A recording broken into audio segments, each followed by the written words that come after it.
Hello and welcome back to my YouTube channel Universal Fact by Vaishali. So today we are going to start history of chapter 4 and the name of a chapter is Tribals, Tikus and the Vision of a Golden Age. तो चलिए शुरू करते हैं. See, in 1895 a man named Birsa was seen roaming the forest and the villages of छोटा नागपुर इन झारखंड. तो क्या कह रहा है 1895 की बात है. बिरसा नाम का एक आदमी था जो जंगलों में घूम रहा था और जंगलों में और एक छोटे से गांव छोटा नागपुर जो कि झारखंड में पड़ता है वहाँ वो घूम रहा था. People said he had a miracles powers. अब क्या कह रहे हैं, जो वहाँ के जो लोग थे आसपास के वो लोग ये मान रहे थे कि बिरसा के पास कुछ मिरेकल्स पावर्स हैं, कुछ जादुई पावर्स हैं. He could cure all the diseases and multiply grain.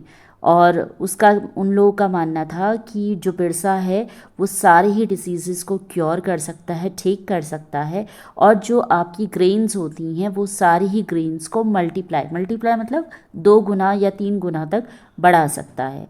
So Birsa himself declare that god has appointed him to save his peoples from troubles, free them from the slavery of dikus outsider. तो जो बिरसा था वो खुद भी ये चीज़ declare कर चुका था कि भगवान ने उसे लोगों की मदद करने के लिए उन्हें भेजा है. और जो लोग स्लेवरी में हैं डीकूज़ के डीकूज़ जो होते थे वो लोग जो कि आउटसाइडर होते, बाहर के लोग. जो बाहर के लोग क्या करते थे, बेसिकली इन ट्राइबल्स को अपना स्लेव बना लेते थे, ठीक है, दास बना लेते थे. तो वो बिरसा कहता था कि मुझे भगवान ने इसीलिए भेजा है कि ये जितने भी आप लोगों को स्लेवर्स बना रखा है उन सबको मैं क्या कर सकूं, बचा सकूं इन आउटसाइडर्स से. So soon thousands began following Birsa, believing that he was a भगवान and had come to solve all their problems. तो धीरे धीरे कुछ सालों बाद क्या हुआ, लोग बिरसा के फॉलोअर्स बन गए, बिरसा को बहुत ज़्यादा मानने लगे. इवन बिरसा को लोग भगवान मानने लग गए थे और उन्हें ये लगता था कि बिरसा उनकी सारी ही प्रॉब्लम्स को क्या कर देगा, सॉल्व कर देगा. Birsa was born in a family of Mundas. अब वो एक मुंडास की फैमिली में बड़ा हुआ था, पैदा हुआ था. A tribal group that lived in a Chota Nagpur.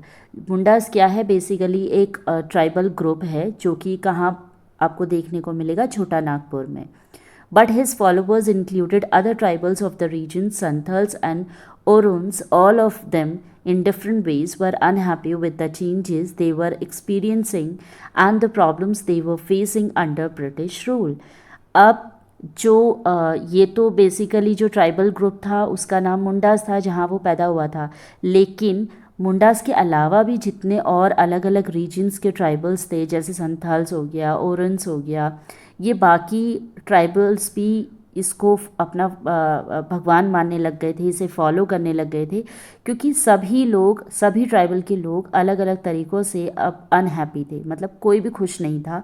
सब लोग कुछ ना कुछ प्रॉब्लम्स, कोई ना कोई एक्सपीरियंस उसके साथ मतलब ब्रिटिश रूल के साथ फेस कर रहे थे. जो ब्रिटिशर्स थे उन लोगों ने काफ़ी ज़्यादा इन ट्राइबल्स को परेशान कर रखा था, उनको अपना स्लेव बनाया हुआ था. तो हर चीज़ से वो बहुत ज़्यादा परेशान थे, ठीक है. तो इसीलिए सभी लोगों को ये लग रहा था कि बिरसा उनका भगवान है और उनकी सारी ही प्रॉब्लम्स को वो सॉल्व करेगा और ब्रिटिशर्स से उनको बचाएगा. Their familiar ways of life seemed to be disappearing, their livelihoods were under threat and their religion appeared to be in danger. उन सभी को ये लगता था कि उनकी लाइफ जो है वो पूरी तरह से ख़त्म हो चुकी है, वो उनकी जो ज़िंदगी है वो थ्रेड में जी रहे हैं वो लोग, ठीक है, एक डर के साए में जी रहे हैं. और उनका जो रिलीजन है वो बेसिकली धीरे धीरे क्या हो गया है, डिसअपेयर्ड हो गया, एकदम से ख़त्म हो गया है या वो ख़तरे में है, मतलब ख़त्म हो सकता है, ठीक है, कभी भी. So what problems did Birsa set out to resolve. अब बिरसा ने ऐसा क्या किया इन सब की प्रॉब्लम्स को सॉल्व करने के लिए. Who were the outsider being refer to as dikus. और वो जो आउटसाइडर थे वो लोग कौन थे, या कौन लोगों को इन लोगों ने डीकूज माना था, या कौन इनके लिए आउटसाइडर्स थे. How did they enslave the people of the this religion. और इन सभी लोगों को अपने रीजन में स्लेव क्यों बनाया था, क्या रीज़न था, किस तरीके से बनाया था, what was happening to this tribal people under the British, और जब ये ट्राइबल्स ब्रिटिश के अंडर में थे तो इनके साथ क्या क्या हुआ, how did they live their life changes, मतलब इन्होंने अपनी लाइफ में क्या क्या चेंजेस देखे। These are some of the questions you will read about in this chapter. तो इन्हीं सारे क्वेश्चंस के आंसर आपको इस पूरे चैप्टर में दिखेंगे। You have read about tribal society last year, आपने लास्ट ईयर 7th में ट्राइबल सोसाइटी के बारे में पढ़ा होगा। Most tribes had customs and rituals that were very different from those laid down और बाय द ब्राह्मण्स। तो कह रहे हैं जो ट्राइबल्स होते थे उनके जो जितने भी कस्टम्स हैं या रिचुअल्स हैं वो काफ़ी ज़्यादा अलग होते हैं as compare to Brahmins.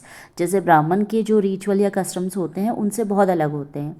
These societies also did not have the sharp social divisions that were characteristics of caste society।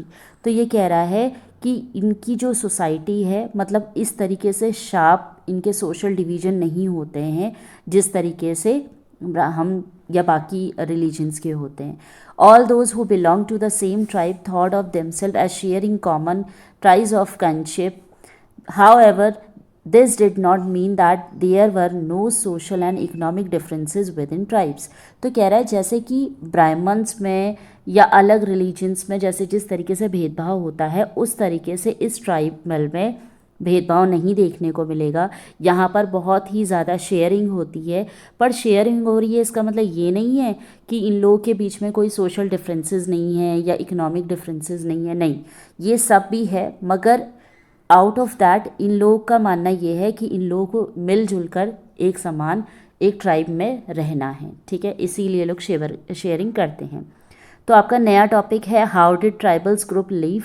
ये वाला टॉपिक हम नेक्स्ट वीडियो में डिस्कस करेंगे। Till then bye bye, take care.